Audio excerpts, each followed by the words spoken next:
जय हिंद साथियों, मैं आदेश आपका राही आदि क्लास में स्वागत करता हूं। तो सबसे पहले आज 15 अगस्त है, तो आप सभी को 15 अगस्त की ढेर सारी हार्दिक शुभकामनाएं और बधाई। तो अब हम चलते हैं, आज की क्लास को शुरू करते हैं। आप सभी जिस भी एग्ज़ाम की तैयारी कर रहे हैं, आप सभी शिक्षित हैं, तो आप सभी को का ये दायित्व है कि इस देश का नाम रोशन करें। लेकिन अपनी ये जो नेताओं की चाल होती है, जातिवाद या धर्मवाद, इन सब से अलग होकर हमें एक देशवासी हैं, भारत देश के भारतीय हैं, इस पर गर्व करना चाहिए। तो हम चलते हैं, अपनी क्लास को शुरू करते हैं। तो आज हम पढ़ने वाले हैं अलंकार। क्या पढ़ेंगे? अलंकार। जो अलंकार शब्द है वह दो शब्दों के योग से मिलकर बना होता है। किससे? दो शब्दों के योग से मिलकर बना होता है। कौन कौन से? अलम धन कार। क्या? अलम धन कार। अलम धन कार शब्द से मिलकर बना होता है। अलम का अर्थ होता है, क्या होता है? आभूषण। क्या होता है? आभूषण। और कार का करने वाला, अर्थात क्या कि आभूषण को ग्रहण करने वाला या आभूषण को पहनने वाला। जब किसी आभूषण को पहन लिया जाता है तो वो और अधिक सुंदर हो जाता है। तो जो इसकी परिभाषा होगी, जो अलंकार की परिभाषा होगी, वह क्या होगी कि काव्य की शोभा बढ़ाने वाले शब्दों को अलंकार कहते हैं, या काव्य की शोभा बढ़ाने वाले धर्म, यानी धर्म का अर्थ जो होता है वह शब्द होता है, वही हमारा अलंकार होता है। क्या होता है? अलंकार होता है।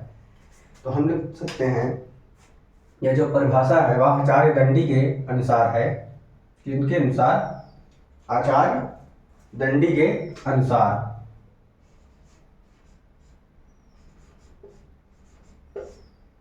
आचार्य दंडी के अनुसार क्या परिभाषा है कि काव्य की शोभा बढ़ाने वाले, काव्य की शोभा बढ़ाने वाले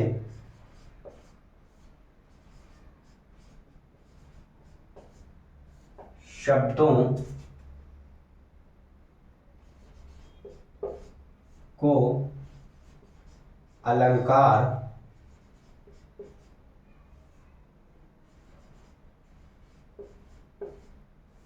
कहते हैं। क्या? इसे अलंकार कहते हैं। अलंकार कितने प्रकार के होते हैं ये देखा जाए तो अलंकार 3 प्रकार के होते हैं। कौन कौन? शब्दालंकार, अर्थालंकार और उभयालंकार।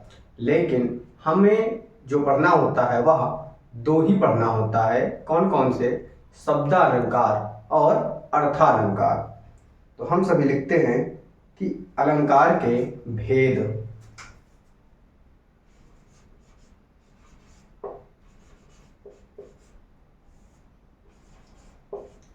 अलंकार के भेद लिखते हैं।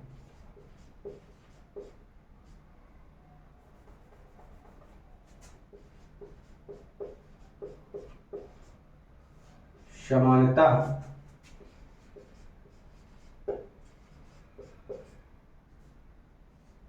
अलंकार के 3 भेद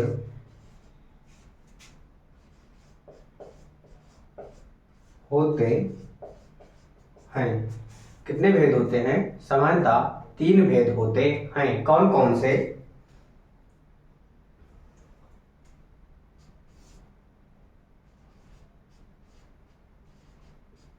शब्दा अलंकार। दूसरा है अर्था अलंकार। तीसरा है उभया अलंकार। क्या? उभया अलंकार। तीसरा हो गया उभया अलंकार। परंतु हमें क्या पढ़ना है? दो ही अलंकार पढ़ने होते हैं, शब्दालंकार और अर्थालंकार। इन दो अलंकारों पर ही जोर दिया जाता है। तो अब हम क्या करेंगे? सबसे पहले शब्दालंकार पढ़ेंगे। क्या पढ़ेंगे? सबसे पहले हम सभी शब्दालंकार को पढ़ने वाले हैं।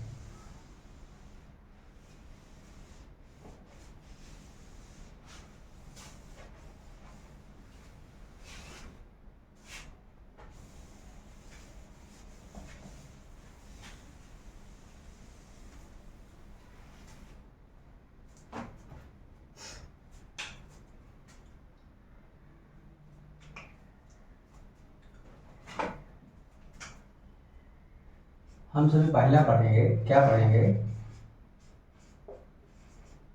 शब्द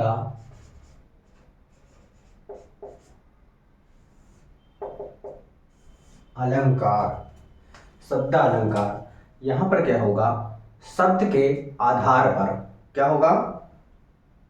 जहां शब्द के आधार पर काव्य की शोभा बढ़ाई जाती होगी वहां पर शब्दालंकार होता है। क्या होता है? वहां पर शब्दालंकार होगा।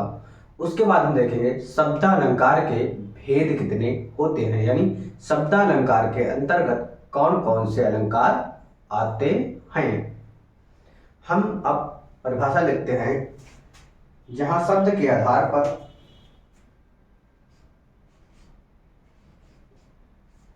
जहां शब्द के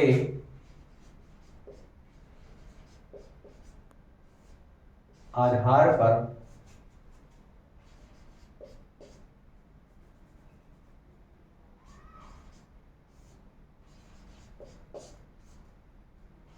काव्य की शोभा या सौंदर्य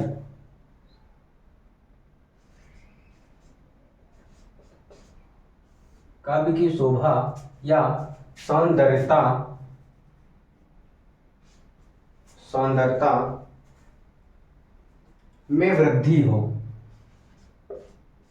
में वृद्धि हो,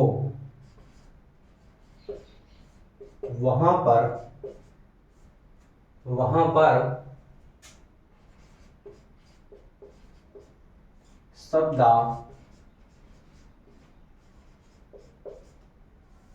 शब्द अलंकार होता है।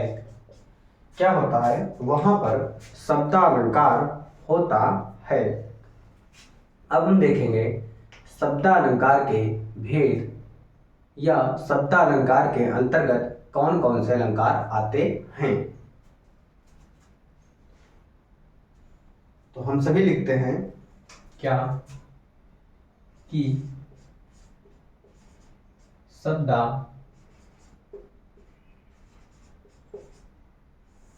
अलंकार के भेद। शब्दालंकार के भेद।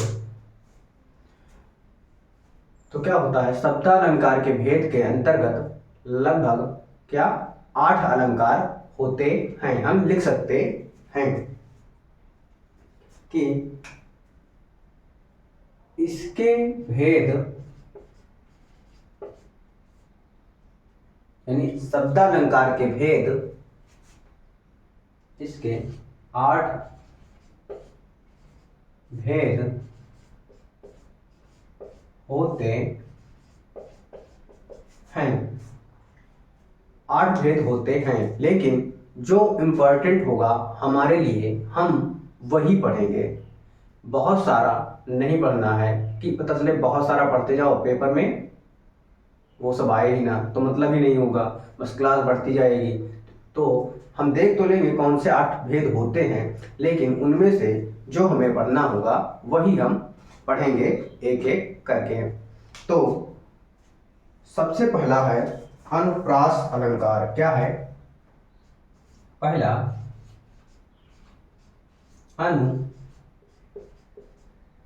अनुप्रास अलंकार। दूसरा जो है वह है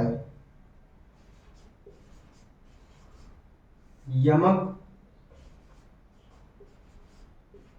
अलंकार। तीसरा जो है वह है श्लेष अलंकार। चौथा है वक्रोक्ति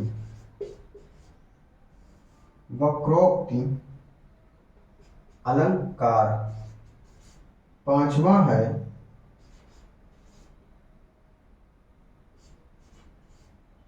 पुनरुक्ति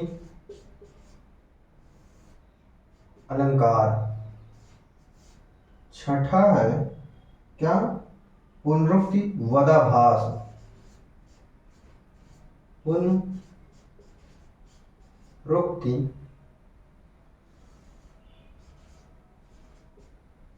वदाभास अलंकार। सातवां अलंकार इधर लिखते हैं। क्या है सातवां? वीप्सा अलंकार। कौन सा? वीप्सा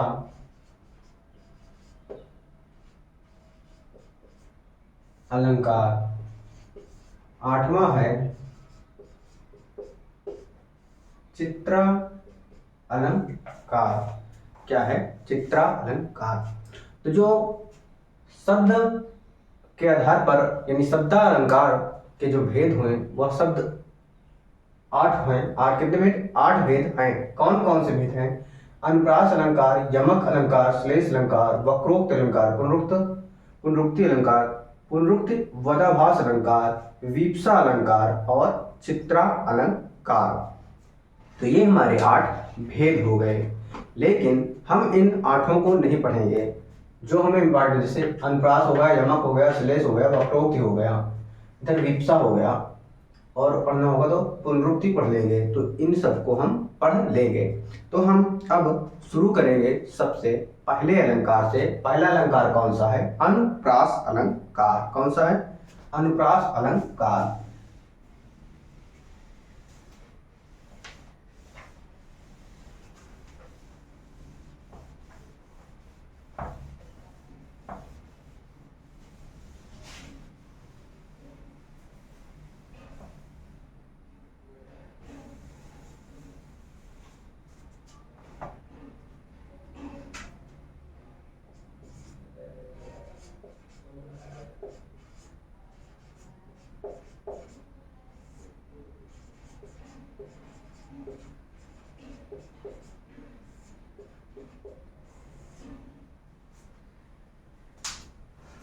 अनुप्रास अलंकार, यहाँ पर क्या होता है कि कोई वर्ण होगा। क्या होगा? कोई वर्ण होगा। उस वर्ण की आवृत्ति 2 आवृत्ति यानी बार बार वही वर्ण आएगा, 2 या 2 से अधिक बार। यानी जिस रचना में किसी वर्ण की आवृत्ति 2 या 2 से अधिक बार आए वहां पर अनुप्रास अलंकार होगा, या वहां पर अनुप्रास अलंकार होता है। ये हमारी हो गई परिभाषा। तो हम क्या लिखेंगे कि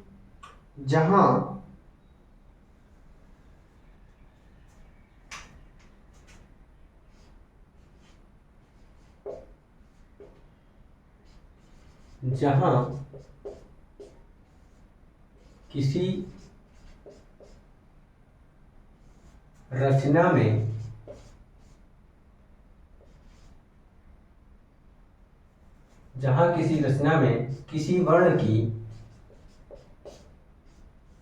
किसी वर्ण की आवृत्ति, किसी वर्ण की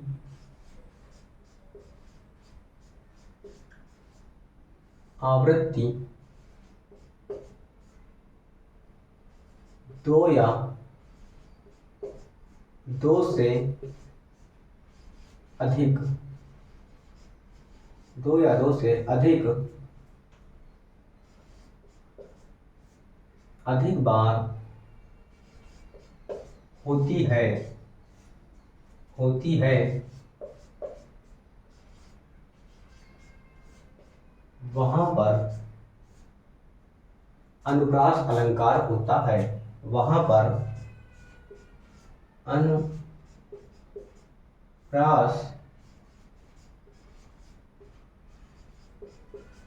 अलंकार होता है। वहां पर क्या होता है? अनुप्रास अलंकार होता है। वहां पर अनुप्रास अलंकार होता है। अब हम क्या करेंगे कि इसका एक एक उदाहरण करके हम देखेंगे। क्या? इसके हम 2-3 उदाहरण देख लेते हैं। किसके? अनुप्रास अलंकार के। तो इसका पहला उदाहरण है क्या कि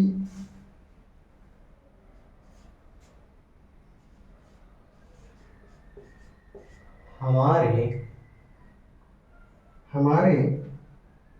हरिहारिल की लकड़ी, हमारे हरिहारिल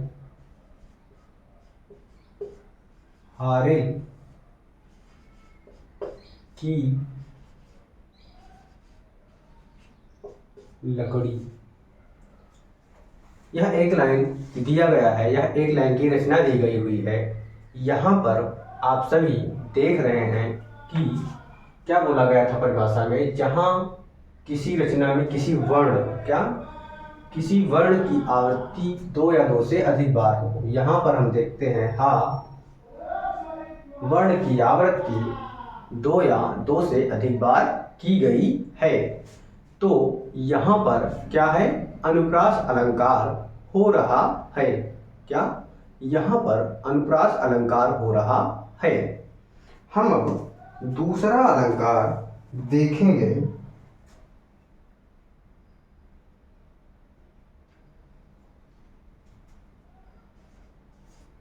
दूसरा अलंकार क्या है कि रीझ रीझ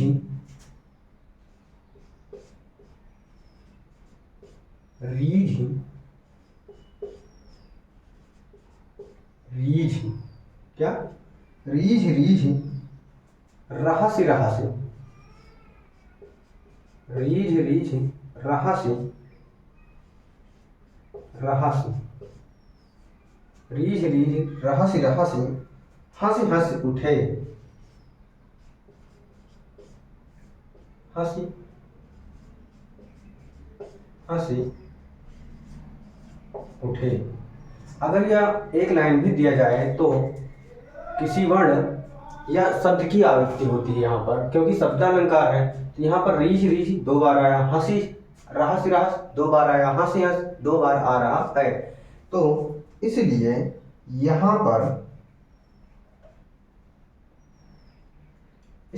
यहाँ पर क्या है कि अनुप्रास अलंकार हो रहा है। इसी में और लिख लेते हैं दूसरी लाइन। क्या है कि सांसें भरी,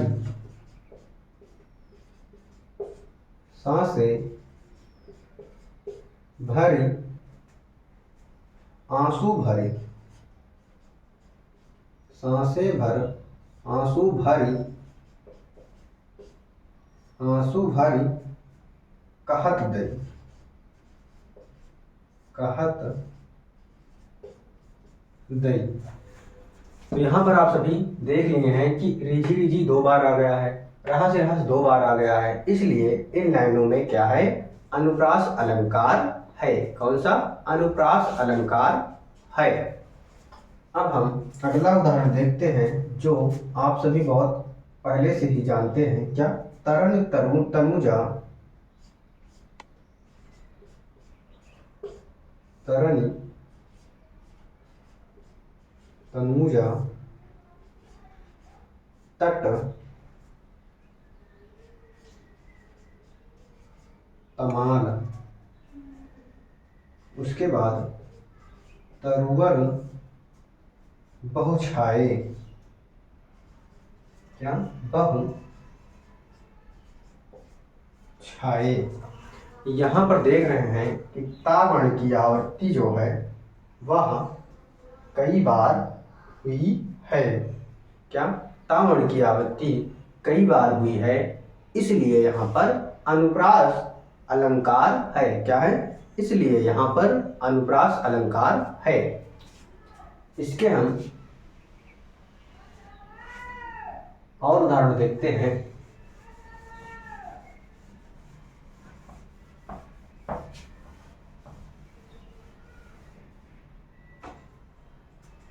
अगला उदाहरण है, क्या, मुदित महीप मंदिर आए।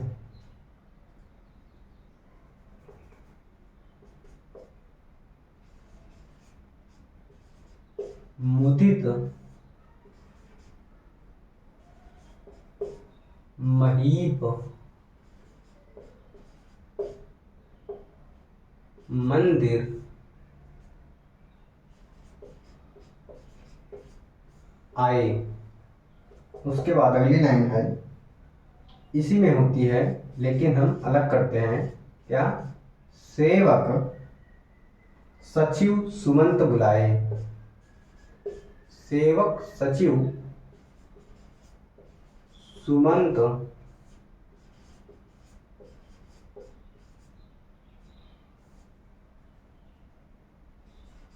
बुलाए। तो यहां पर देख रहे हैं मुदित महीप मंदिर आए, यानी माँ वर्ण की आवृत्ति, यहाँ पर माँ और यहाँ पर भी माँ।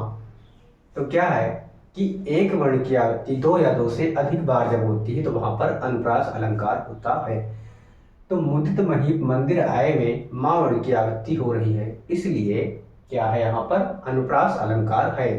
ठीक उसी प्रकार सेवक सचिव सुमंत बुलाए में भी सा वर्ण की आवृत्ति हो रही है, इसलिए यहाँ पर भी क्या है, अनुप्रास अलंकार है। क्या है, इसलिए यहाँ पर भी अनुप्रास अलंकार हो रहा है। तो हम क्या करते हैं, एक उदाहरण और लिखते हैं, उसके बाद हम अपनी क्लास को समाप्त करते हैं। तो अगला है, क्या, शेष महेश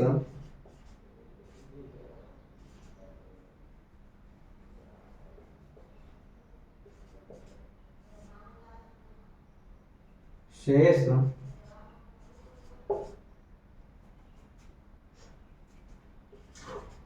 शेष महेश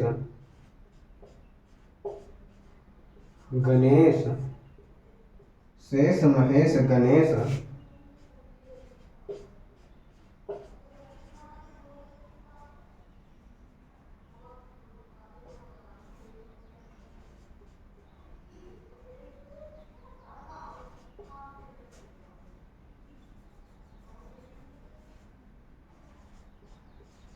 क्या है, शेष महेश गणेश दिनेश, गणेश दिनेश सुरेश, क्या है, सुरेश। उसके बाद क्या है, जहि निरंतर गावे, जहि निरंतर, निरंतर गावे। इस पंक्ति में यानी इस लाइन में भी आप देख रहे हैं शेष महेश गणेश दिनेश सुरेश जह निरंतर गावे। यहाँ पर लास्ट में क्या है, सा वर्ण की आवृत्ति हो रही है। जो सा वर्ण है वह कई बार आ रहा है और इसकी परिभाषा है कि दो या दो से अधिक बार वर्णों की आवृत्ति हो, वर्णों की या शब्दों की। तो यहाँ पर आप सभी देख रहे हैं कि जो सा है, सा वर्ण की आवृत्ति कई बार हुई है, इसलिए यहाँ पर क्या है, यमक अलंकार है। आपकी क्लास को आज यहीं पे समाप्त किया जाता है। उम्मीद है आपको अलंकार की क्लास समझ में आई होगी। अभी हमने पढ़ा है अनुप्रास अलंकार, केवल एक ही अलंकार को पढ़ा है। आप सभी अपना प्यार और सहयोग बनाए रखिए, अधिक से अधिक लोगों तक इसे शेयर कीजिए ताकि और लोग भी आपके अपने जो राही आदि क्लासेस परिवार है वह धीरे धीरे बढ़ता रहे। क्लास को शुरू से अंत तक देखा कीजिए, कम टाइम हो तो थोड़ी सी स्पीड बढ़ाकर देख कीजिए, पर पूरी क्लास को देखा कीजिए। आज की क्लास को हम यहीं पे समाप्त करते हैं।